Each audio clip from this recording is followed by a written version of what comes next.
মাদ্রাসা শিক্ষা থেকে কোরআনকে তুলে দিয়েছে রাজ্য সরকার। শুনছেন?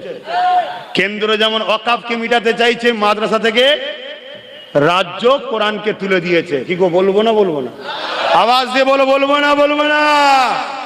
এই কথাটা বলে গেলাম, যদি কাল থেকে কোনো মুসলমান এটা জানার পরও যদি রাজ্যকে সাপোর্ট করে, তাহলে তার ঈমান থাকবে না, সে মুনাফিক হবে।